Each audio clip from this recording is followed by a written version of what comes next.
Ya, baik. Selamat berjumpa kembali di ruang fisika bersama saya Sapori SW di ruang pembahasan teori dan soal-soal fisika. Kali ini kita bicarakan tentang besaran dan satuan. Nah, untuk adik-adik yang kelas 10 IPA ya. Baik. Oh ya, sebelum kita mulai jangan lupa untuk mengklik tombol subscribe dan sekaligus mengaktifkan belnya supaya tidak tertinggal informasi tentang materi-materi berikutnya yang sudah saya persiapkan. Oke, terima kasih. Kita mulai. Pengertian besaran. Besaran adalah suatu yang dapat diukur, dapat dinyatakan dengan angka-angka dan mempunyai satuan. Banyak yang termasuk besaran dalam kehidupan kita sehari-hari. Ada gaya, ada massa, ada waktu, ada perpindahan, ada energi. Nah, itu semuanya adalah besaran yang dapat diukur, dapat dinyatakan dengan angka-angka, dan mempunyai satuan. Nah, itu semuanya namanya adalah besaran. Oke. Mengukur adalah membandingkan dengan besaran sejenis yang dapat dipakai sebagai satuan. Misalnya, kita ingin tahu panjang sebuah benda. Nah, maka benda itu kita bandingkan dengan alat ukur yang sesuai. Kita gunakan mistar misalnya. Nah, maka kita dapatkan, oh panjangnya 1 meter misalnya. Nah, itu namanya mengukur. Berbeda dengan menghitung. Misalnya kita ingin tahu berapa jumlah telur dalam sebuah kotak. Nah, maka kita hitung 1, 2, 3, 4. Itu namanya menghitung gitu ya. Oke. Kemudian tadi katanya besaran itu mempunyai satuan. Nah, sistem satuan. Satuan itu adalah ukuran dari suatu besaran. Misalnya panjang. Berapa panjang benda ini? Oh, 2 jengkal, 3 jengkal, 4 cm. Nah, itu namanya satuan. Nah, tetapi di dalam fisika kita menggunakan satuan yang berlaku secara internasional. Misalnya tadi saya katakan panjang benda ini berapa? 2 jengkal. Orang masih bertanya, menggunakan jengkalnya siapa? Berbeda-beda ukuran tangan orang.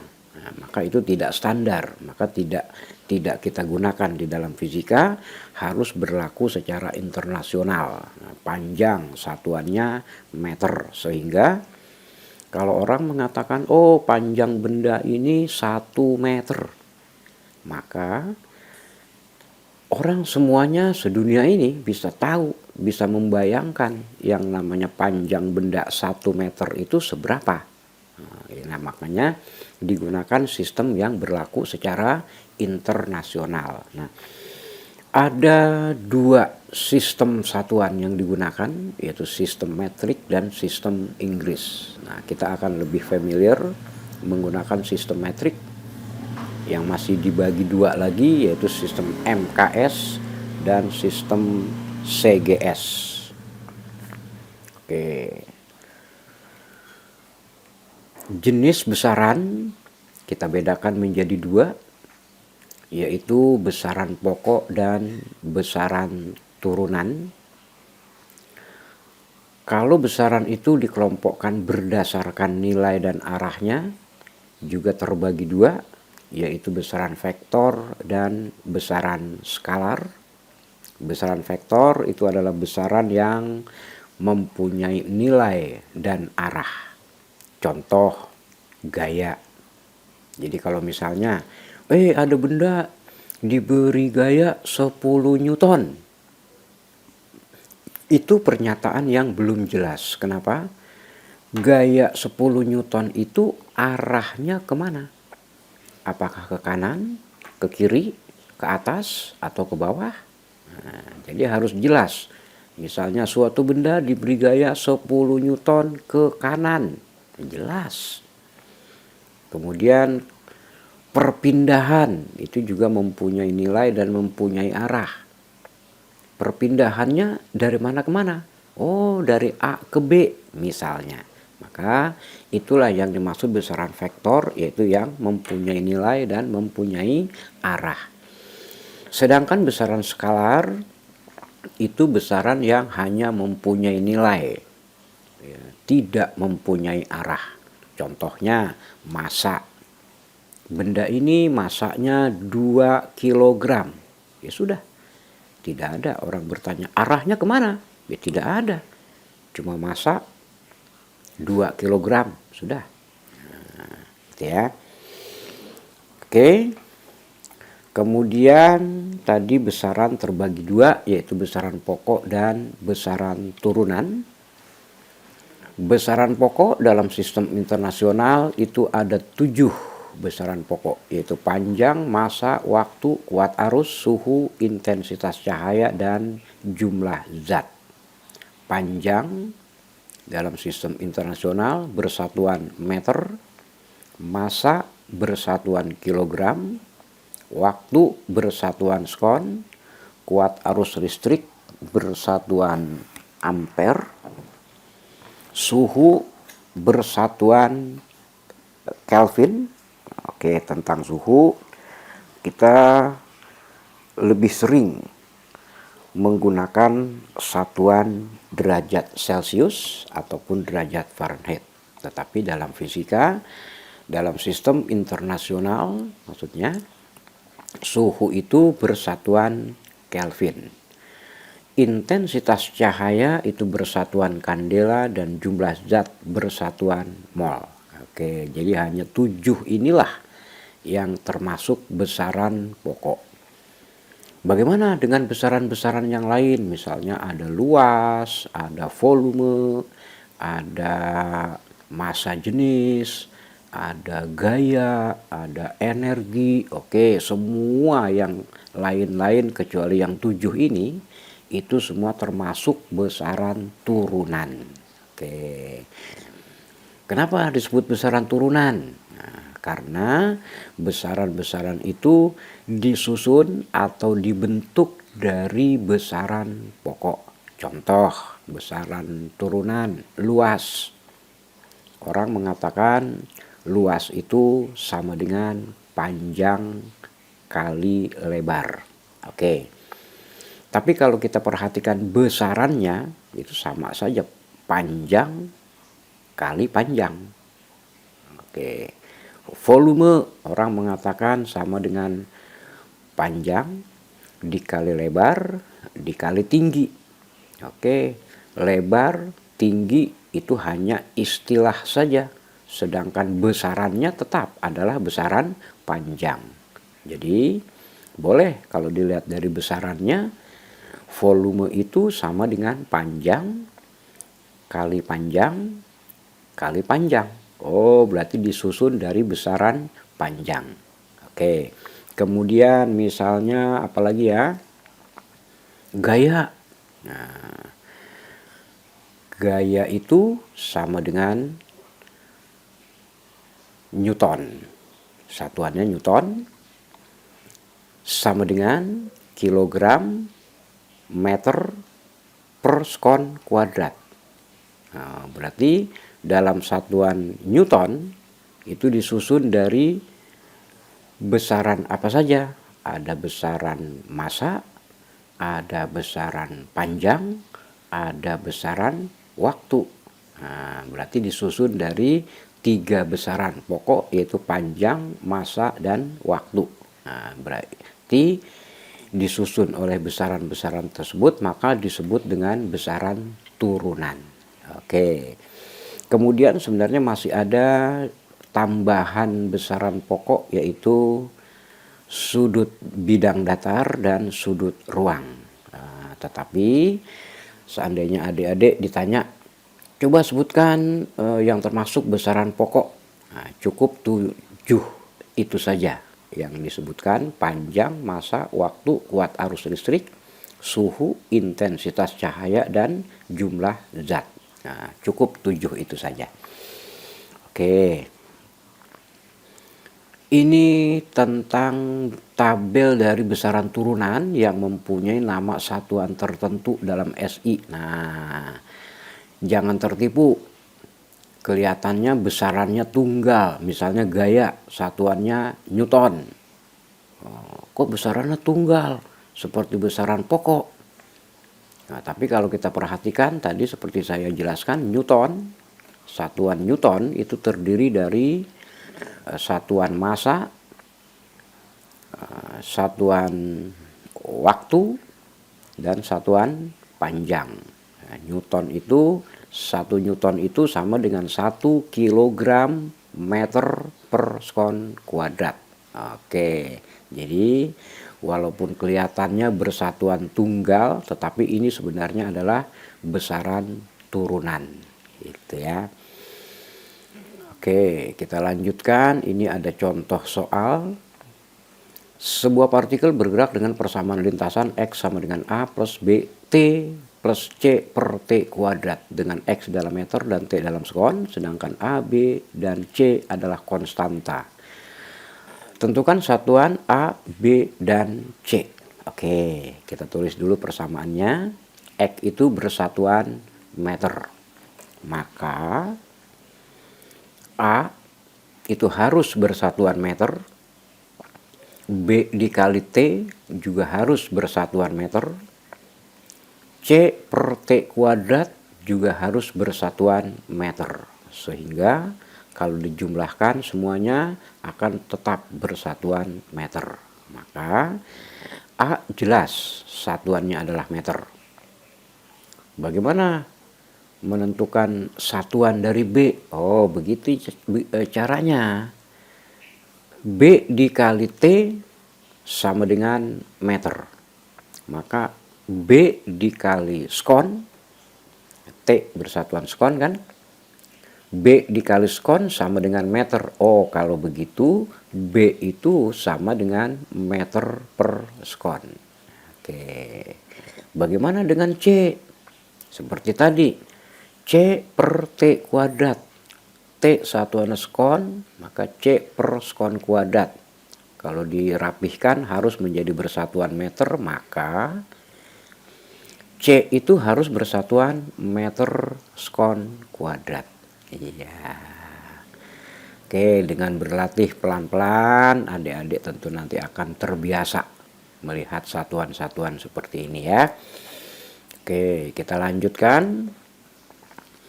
Jika diketahui bahwa F sama dengan G dikali M1 dikali M2 dibagi R kuadrat dengan F sama dengan gaya, G adalah konstanta gravitasi universal, M sama dengan massa benda, dan R adalah jarak antara kedua benda. Maka satuan konstanta gravitasi universal adalah apa? Oke, kita tulis dulu tadi persamaannya. Dari persamaan ini maka G tentu menjadi sama dengan FR kuadrat per M1 dikali M2. F itu gaya bersatuan Newton. R itu jarak kedua benda, maka bersatuan meter. Karena itu R kuadrat, maka bersatuan M kuadrat, meter kuadrat ya. M1 massa benda, M2 juga massa yang bersatuan kilogram, maka M1 dikali M2 akan bersatuan kilogram kuadrat. Ya, itulah satuan dari konstanta gravitasi. Oke, nah untuk hal-hal satuan seperti ini bukan untuk dihafalkan, tapi untuk dipahami dan bisa kita menyusunnya. Kita nggak perlu hafal satuan dari G itu apa. Kita cukup ingat rumusnya F sama dengan G M1 M2 per R kuadrat. Nah, dari situ kita bisa susun satuannya apa, gitu ya. Oke, kita lanjut. Nah, ini tentang penetapan satuan besaran pokok. Tadi di awal saya katakan bahwa di dalam fisika satuan dari besaran itu harus berlaku universal. berlaku secara internasional sehingga orang tidak salah persepsi. Nah, jadi satuan panjang itu meter. Oh, didefinisikan sebagai jarak yang sama dengan 1.650.763,73 kali riak panjang gelombang cahaya merah jingga yang dihasilkan gas kripton. Oke, untuk hal-hal seperti ini adik-adik nggak usah dihafal, cukup dipahami saja bahwa setiap satuan dari besaran pokok itu ada standarnya. Satuan panjang ada standarnya, satuan massa ada standarnya, satuan waktu ada standarnya. Jadi karena sudah distandarkan, maka berlaku secara internasional. Sehingga kalau orang mengatakan panjang benda ini 10 cm misalnya, udah orang nggak akan salah persepsi seberapa panjang benda yang 10 cm itu. Nah, oke, begitu juga dengan waktu. Oh, itu kejadian berlaku selama 60 detik. Orang bisa membayangkan 60 detik itu seberapa lamanya. Gitu ya. Nah, ini penetapan satuan kuat arus, kemudian penetapan satuan suhu, penetapan satuan intensitas cahaya, dan penetapan satuan jumlah zat. Oke, jadi semua ada penetapannya. Gitu ya. Kemudian tentang alat ukur panjang diantaranya mistar, jangka sorong, dan mikrometer skrup dengan ketelitian alat masing-masing. Kalau mistar itu ya seperti yang kita punya sehari-hari, mistar berskala terkecil 1 mm sehingga ketelitiannya 0,5 mm, yaitu setengah dari skala terkecil. Ya, kemudian jangka sorong itu mempunyai 2 skala, yaitu skala utama dan skala nonius. Skala terkecil jangka sorong adalah 0,01 cm atau 0,1 mm. Gitu ya. Begitu juga dengan mikrometer skrup. Oke. Kita lihat contohnya. Nah, ini cara membaca skala pada jangka sorong. Nah, jangka sorong itu mempunyai skala utama dan skala nonius. Skala utama itu sama saja dengan skala pada mistar. Nah, kemudian skala nonius itu membagi satu skala utama dibagi menjadi 10. Oke. Cara membacanya bagaimana?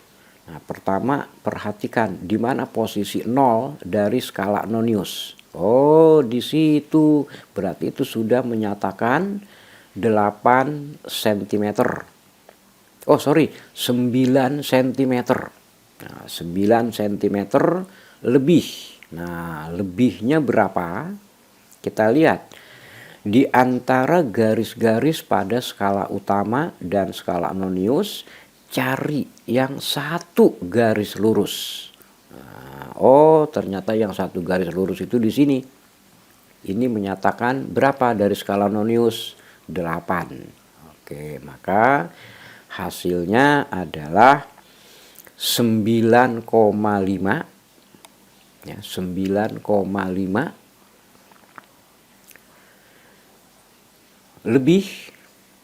lebihnya berapa tadi skala noniusnya? 8. Maka 8 dibagi 100 atau dikali 0,01, maka hasilnya menjadi 9,58. Oke, itu pada jangka sorong. Kalau pada mikrometer ya, sama saja, mikrometer itu juga mempunyai 2 skala, yaitu skala utama dan skala nonius. Oke, skala utama sama seperti pada mistar. Kita lihat posisinya ini. ini sudah menyatakan 5,5 lebih. 5,5 lebih. Nah, lebihnya berapa? Lihat di skala nonius yang satu garis lurus dengan skala utama. Oh, itu angkanya 25, berarti ditambah 0,25. Jadi 25-nya per 100 ya. Maka kalau dihitung hasilnya 5,5 ditambah 0,25 menjadi 5,75 milimeter. Iya, itu dia. Oke, nanti kita lihat contoh soal lagi ya. Nah, ini ada contoh lagi. Berapakah hasil pengukuran? Ini menggunakan jangka sorong. Nah, caranya gimana? Pertama, lihat posisi 0 dari skala nonius. Nah, itu sudah menyatakan angka berapa itu? Itu sudah menyatakan angka 2,2. 2,2 lebih. Nah, lebihnya berapa? Cari di antara skala utama dan skala nonius yang satu garis lurus. Mana? Oh, ini dia. Berapa itu angkanya? 4. Berarti dibagi 100 ya, 0,04. Maka hasilnya 2,24 cm. Oke. Jadi lihat yang ditunjukkan oleh skala utama berapa. Lalu lebihnya berapa, lihat di skala nonius. Nah, yang satu garis lurus di antara skala utama dan skala nonius itu yang mana? Oh, ternyata di angka skala nonius 4 di situ ya. Berarti 4-nya dibagi 100, 0,04. Lalu ditambahkan dengan yang dihasilkan oleh skala utama. Oke, paham ya? Nah, sekarang ini menggunakan mikrometer. Sama seperti tadi, punya dua skala. Ini skala utama dan yang vertikal itu adalah skala nonius.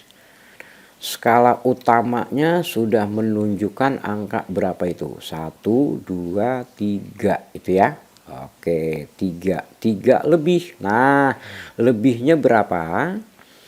Lihat di antara garis pada skala nonius yang satu garis lurus. Ini dia. Itu menyatakan angka berapa? 45, 46, 47.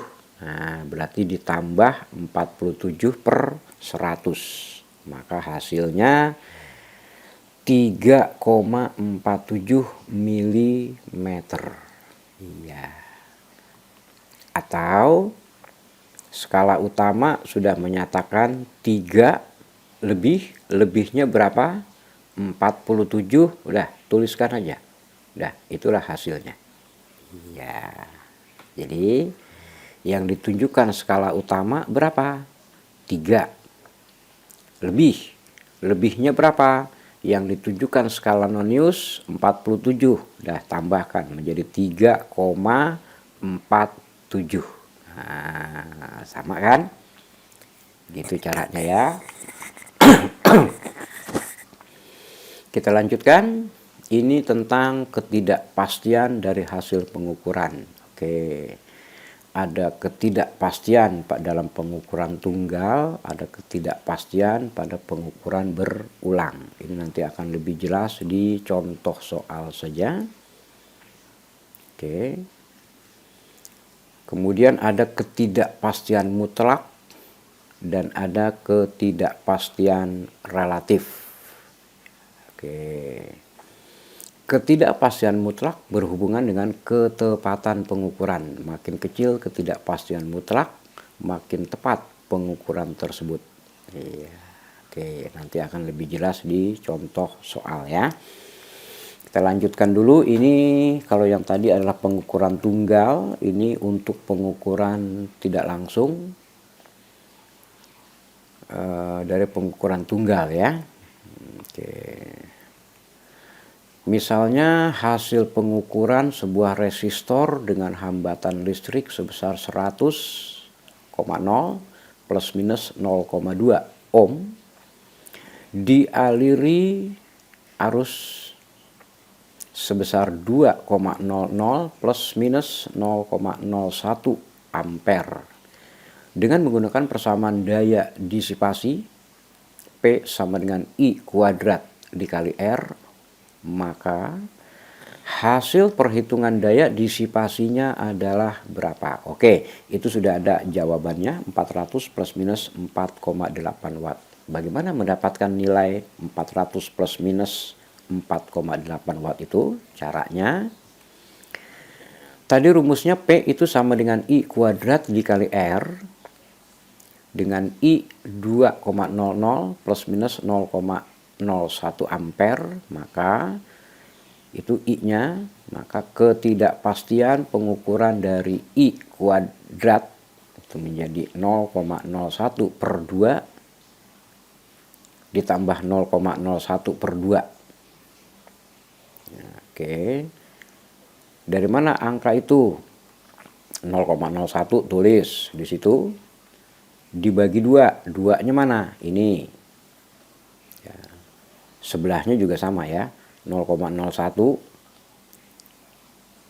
per 2. Kok begitu? Iya, karena itu I kuadrat. Atau boleh ditulis 2 kali 0,01 per 2 kali 2 kali 2. 2 kali 2 itu dari mana? Itu I-nya tadi kan sama dengan 2,00. Atau boleh kita tulis 2 dikali 2. Kuadrat kan? Berarti bilangan itu dikalikan dengan bilangan itu lagi. Nah, itu dia. Maka kita hasilkan 0,01 dikali 4 sama dengan 0,04. Itulah ketidakpastian dari I kuadrat. Berarti I kuadrat itu sama dengan 4 plus minus 0,04. Lalu I kuadrat dikalikan dengan R. Karena P sama dengan I kuadrat dikali R, maka I kuadratnya tadi sudah kita dapatkan 4 plus minus 0,04. Kemudian dikalikan dengan R 100,0 plus minus 0,2.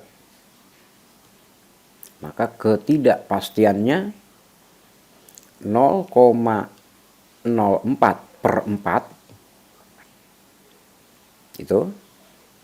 Kemudian 100 plus minus 0,2, maka ketidakpastiannya adalah 0,2 per 100, lalu dikalikan dengan 4 dikali 100. Nah, maka dapatnya 0,012 dikali 400 sama dengan 4,8. Kalau begitu P sama dengan 400 plus minus 4,8 watt. Iya, itu dia.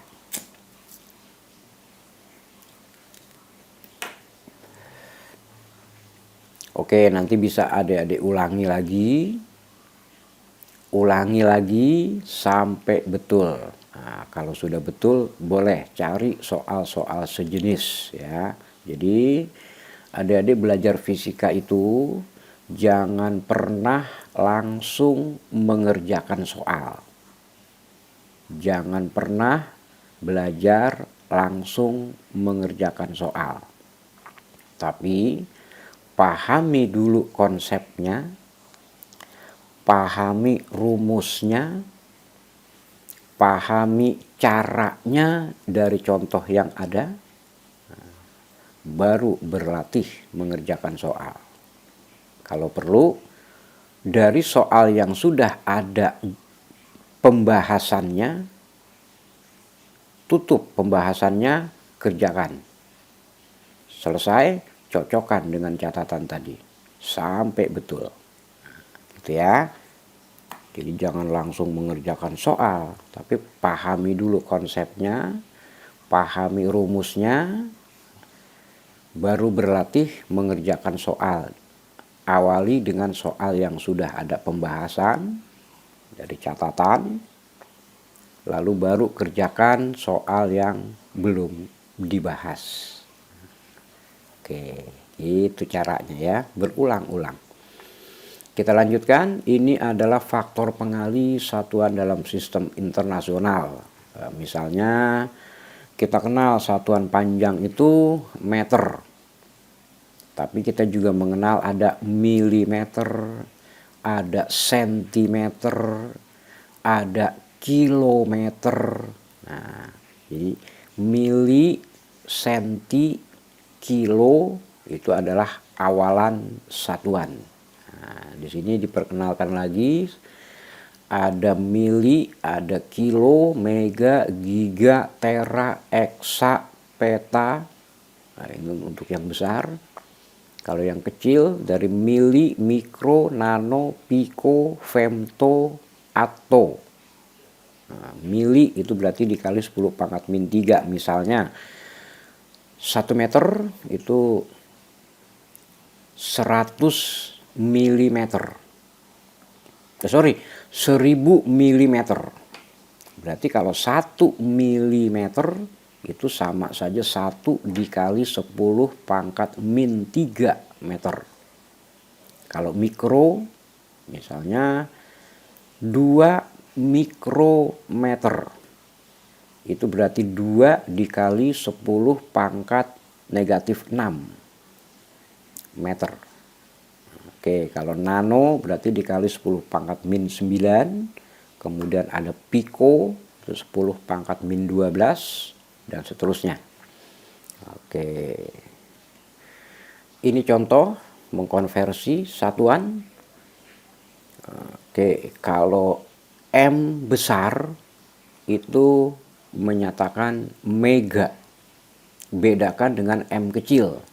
Nah, jadi dari sekarang adik-adik belajar menuliskan simbol, ya, ikuti standarnya. Pakai huruf besar, ikuti pakai huruf besar. Pakai huruf kecil, ikuti pakai huruf kecil. Karena antara huruf besar dan huruf kecil itu bisa saja berbeda maknanya, berbeda artinya. Contohnya ini, mili dengan mikro, mili dengan mega, ya sama-sama M. Tapi kalau mili pakai huruf M kecil, kalau mega itu pakai huruf M besar. Gitu ya. Nah, kembali ke soal. 0,05 megajoule sama dengan berapa kilojoule sama dengan berapa terajoule. Oke, itu sudah ada jawabannya, tapi kita uraikan. 0,05 megajoule. Mega itu berarti dikali 10 pangkat 6. 0,05 kali 10 pangkat 6 joule boleh dirapihkan menjadi 5 kali 10 pangkat 4. Kok bisa begitu? Iya, karena 0,05 itu sama saja 5 kali 10 pangkat negatif 2. 10 pangkat negatif 2 dikali 10 pangkat 6 sama dengan 10 pangkat 4. 5 kali 10 pangkat 5 kali 10 pangkat 4 boleh ditulis ulang menjadi 50 kali 10 pangkat 3. Oh, 10 pangkat 3 itu kan sama dengan kilo. Maka 50 kali 10 pangkat 3 joule itu sama dengan 50 kilojoule. Oke, dapat ya? Ke kilojoule, 50 kilojoule. Sekarang kita mau ubah lagi menjadi tera. 0,05 megajoule sama dengan 10 pangkat 4. 5 kali 10 pangkat 4 joule. Nah, kemudian tera itu berarti dikali 10 pangkat min 12, maka hasilnya menjadi 5 kali 10 pangkat negatif 8 terajoule. Iya. Gitu ya. Baik, kita lanjut. Latihan soal. Dari kelompok besaran di bawah ini yang merupakan kelompok besaran pokok. Oke, ini tadi tabel besaran pokok. Dari tabel itu bisa kita lihat maka yang benar adalah jawaban E. Iya, jadi diingat-ingat ya, tabel besaran pokok dan satuan. Iya, dan satuannya itu ya. Berikutnya besaran turunan. Hati-hati, yang diminta adalah besaran turunan. Kecepatan, besaran turunan, tapi satuannya dalam SI harusnya meter per sekon. Dia tulis kilometer per jam, berarti pilihan A itu tidak benar. Volume benar, itu besaran turunan, tapi dalam SI satuannya adalah meter kubik seharusnya. Jadi B juga salah. Yang benar adalah berat.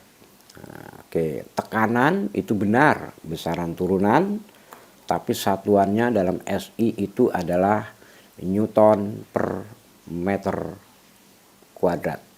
Nah, suhu itu besaran pokok. Ya, yang benar itu adalah pilihan E, berat, itu besaran turunan, satuannya adalah Newton, dan alat ukurnya adalah neraca pegas. Betul ya? Kita lanjutkan. Satuan berikut yang merupakan satuan dari besaran pokok. Oke, ini tadi tabelnya. Oke. Ya, mana yang benar? Tinggal diingat-ingat aja di situ ya.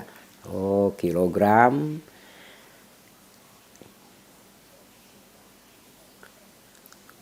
Kelvin, ampere. Nah, yang dimintakan satuan dari besaran pokok. Ya, dari besaran pokok. Pada jawaban A, kandela itu benar satuan dari besaran pokok, tetapi joule dan watt itu satuan dari besaran turunan. Pada jawaban B juga ada watt. Pada jawaban C itu ada joule. Salah ya itu. Kemudian Newton. Newton itu satuan dari besaran turunan. Oke, berarti salah ya. Jadi yang turunan itu joule, watt, Newton. Nah, itu satuan-satuan dari besaran turunan. Yang diminta satuan dari besaran pokok itu kilogram dari besaran massa, Kelvin dari besaran suhu, dan ampere dari besaran kuat arus listrik. Iya. Kita lanjutkan. Perhatikan beberapa besaran pokok berikut. Panjang masa waktu. Besaran pokok yang satuannya digunakan untuk menetapkan satuan dari besaran gaya. Oke, gaya itu rumusnya F sama dengan M dikali A.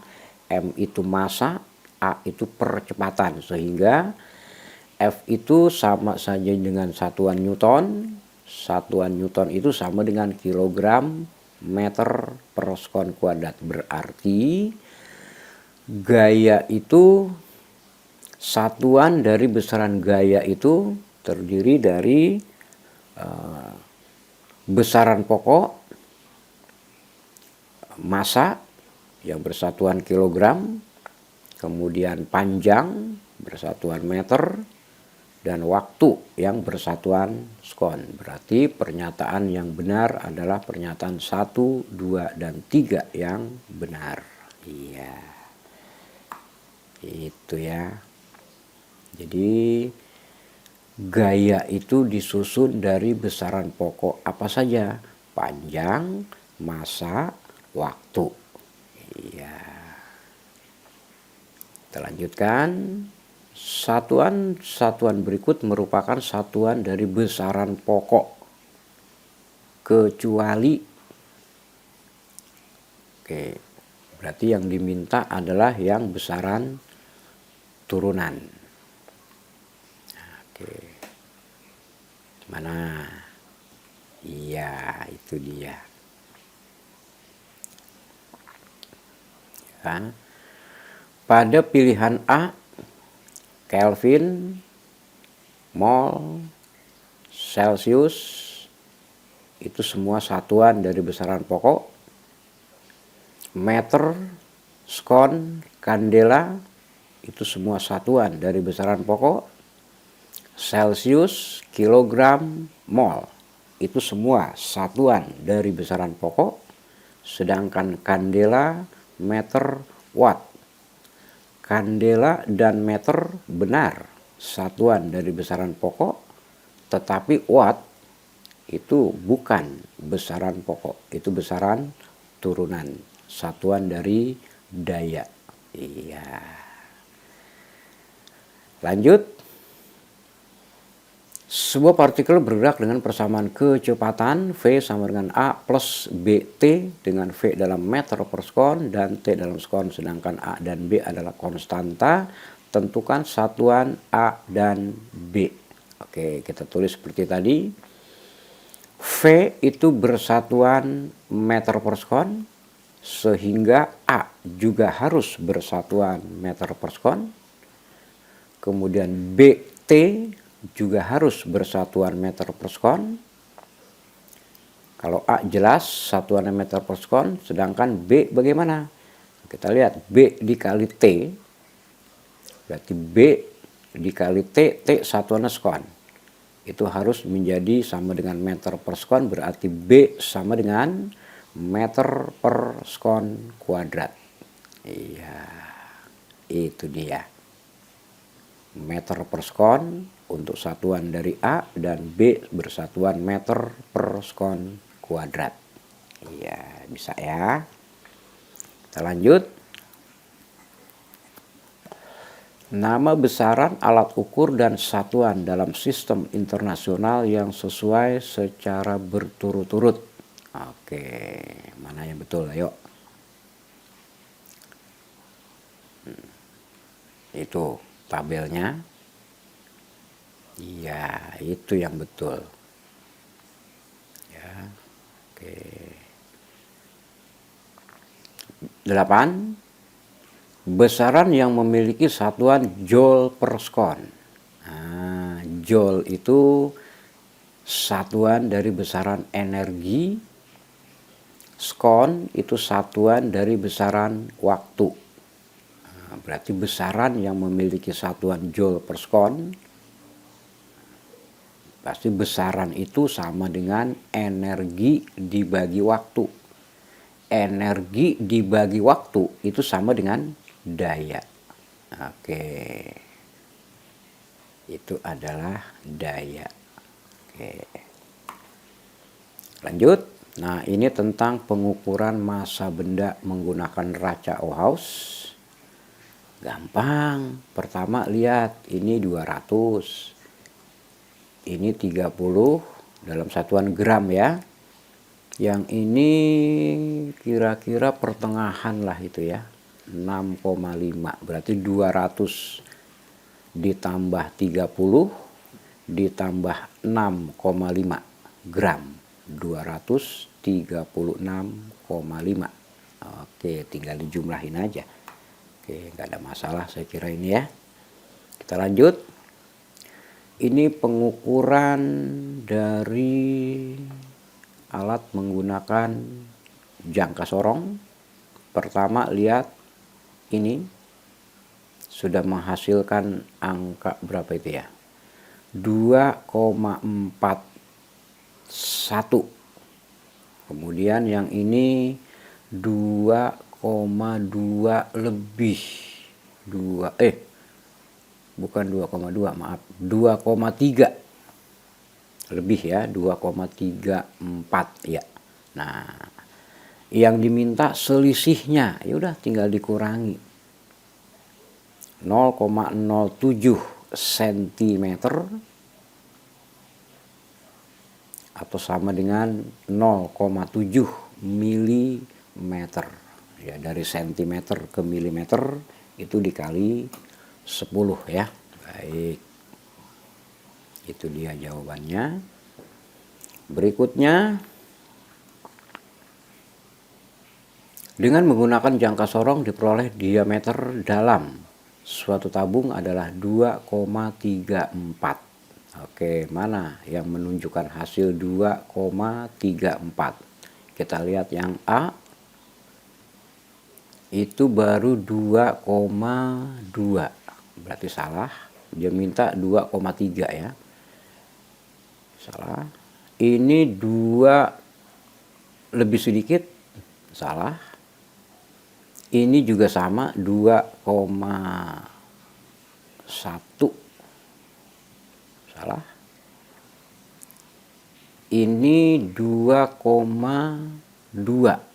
Salah. Udah pasti jawabannya adalah yang B, 2,3 lebih 4. Iya, itu dia. Ini cuma meminta ketelitian melihat skala. Melihat gambarnya, yang mudah-mudahan kalau nanti adik-adik ujian gambarnya jelas,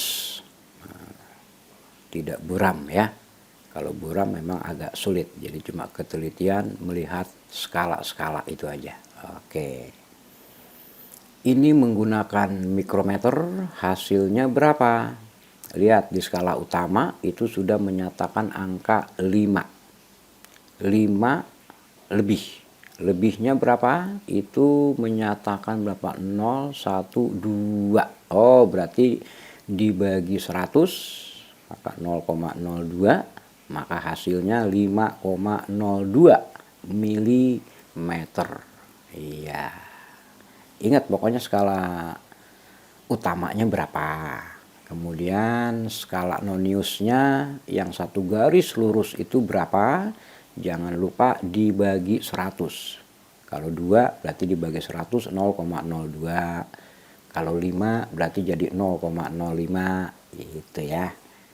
Oke, kita lanjut. Ini tentang menghitung nilai persentasi ketidakpastian dalam pengukuran yang namanya volume. Itu sama dengan ini dari apa sih, tabung ya. Volume tabung itu sama dengan luas alas berupa lingkaran dikali tinggi. Oke, berarti ketidakpastiannya ditentukan oleh ketidakpastian pengukuran dari diameter dan ketidakpastian dari pengukuran tingginya. Oke.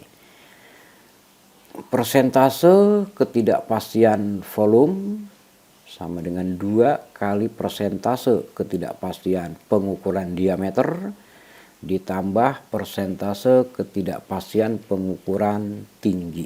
Oke, angka 2 itu berasal dari sini. Ya, karena itu kuadrat. Kalau misalnya pangkat 3, oh berarti dikali 3. Itu ya. Oke.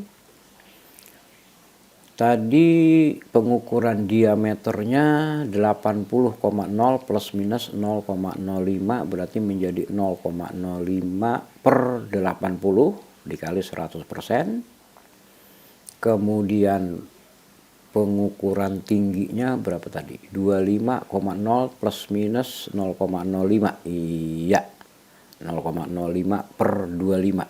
Oke, kita hitung. Hasilnya 0,325%. Iya, itu ya. Itu dia. Oke, ini tentang ketidakpastian dalam pengukuran. Oke. Kita lanjutkan. Ini apa ini? Massa jenis kuningan pada suhu ruangan adalah 8,4 gram per centimeter kubik. Jika dinyatakan dalam SI nilai tersebut sama dengan berapa? Oh, ini hanya mengkonversi satuan dari gram per centimeter kubik mau dijadikan kilogram per meter kubik. Oke, caranya seperti ini. 8,4 gram dijadikan kilogram berarti dikali 10 pangkat negatif 3. 1 cm kubik itu sama dengan 10 pangkat negatif 6 meter kubik.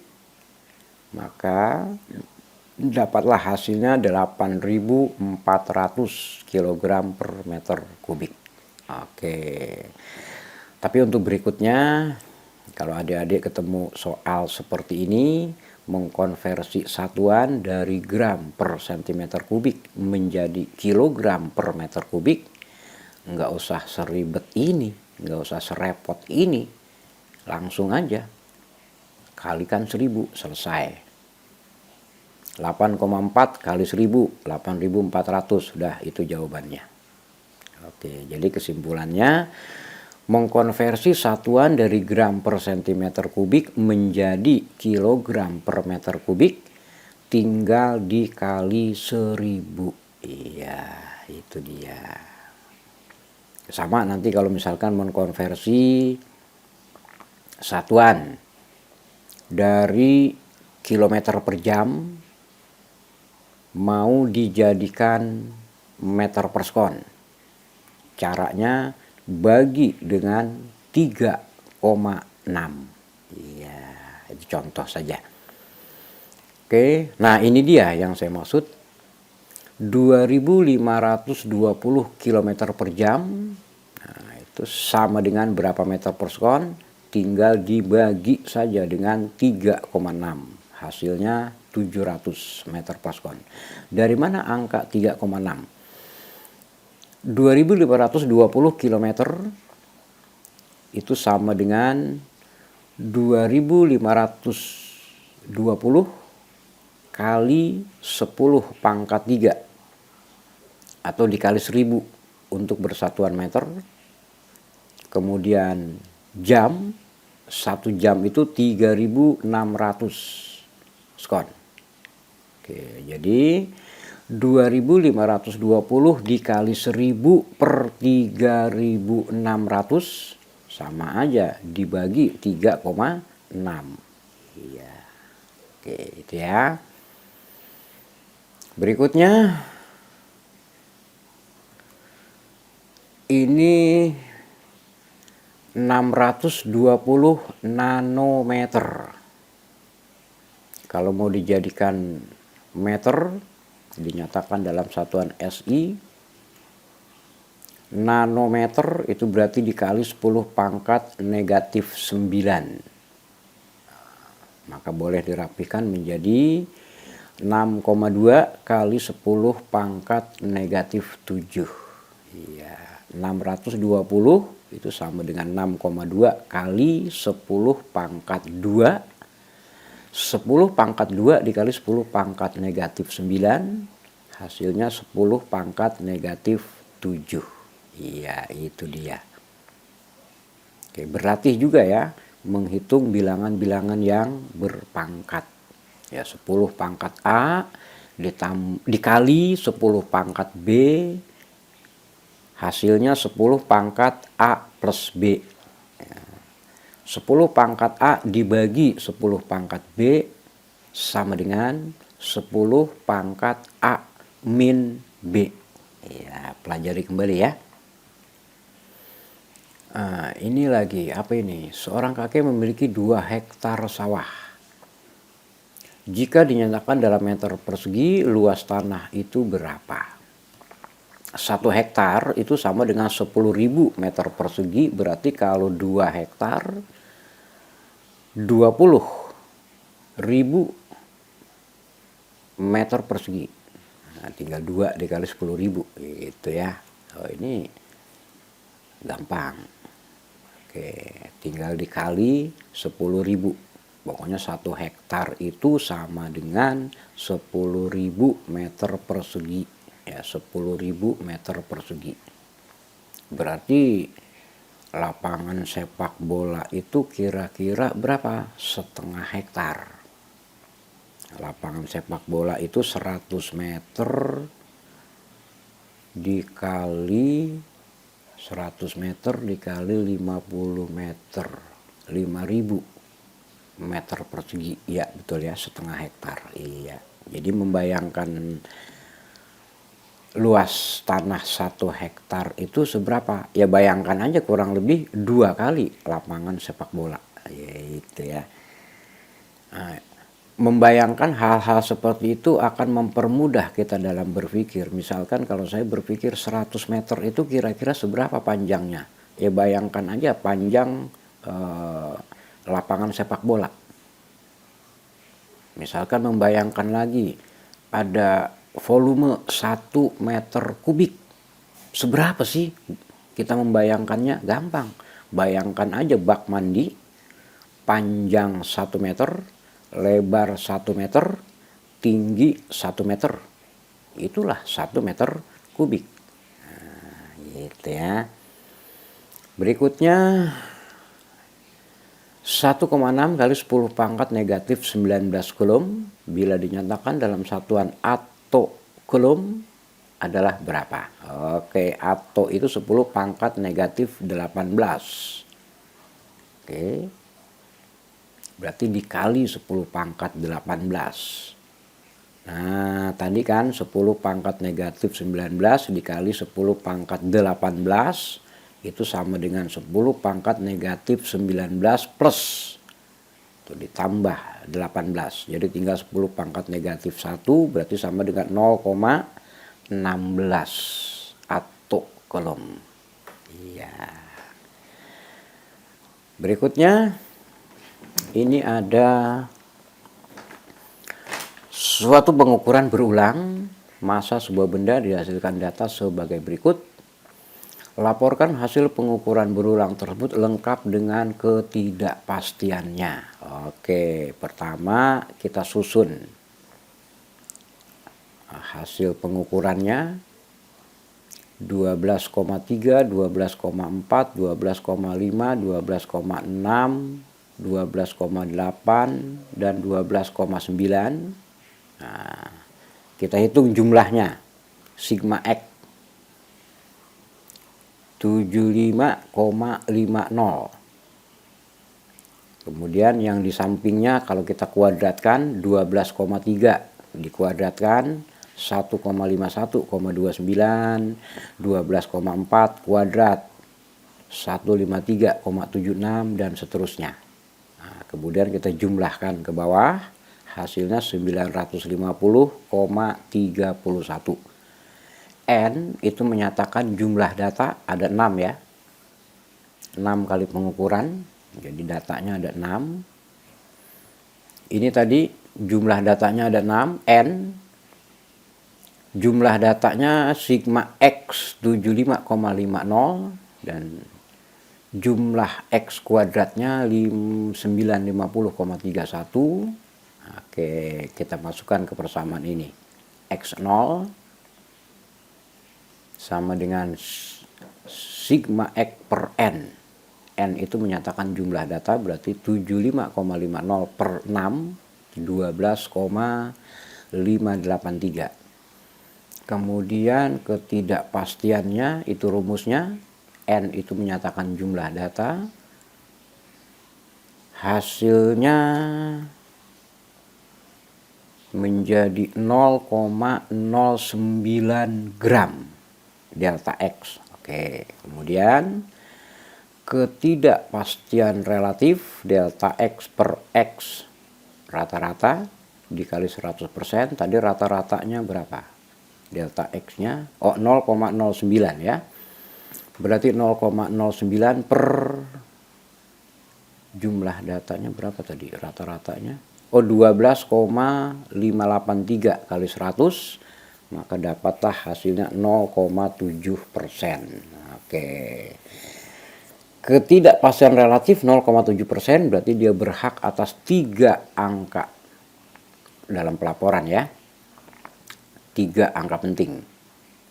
Jadi boleh ditulis 12,583 ditulis dalam 3 angka penting menjadi 12,6. Iya. Kemudian 0,09 dibulatkan menjadi 0,1. Nah, itulah hasil pelaporannya. 12,6 plus minus 0,1 gram. Iya. Oke, nanti bisa dicoba untuk data yang lain ya. Oke, bisa berlatih adik-adik dari bukunya. Oke, nah, sampai di sini kita cukupkan. Dan diingatkan saja bahwa untuk materi berikutnya adalah tentang dimensi, notasi ilmiah, dan angka penting. Oke, seandainya apa yang saya sampaikan hari ini bermanfaat buat kalian, maka kalian boleh klik tombol like, share, dan subscribe-nya. Oke, terima kasih. Salam dari saya, Sapari SW. See you next time.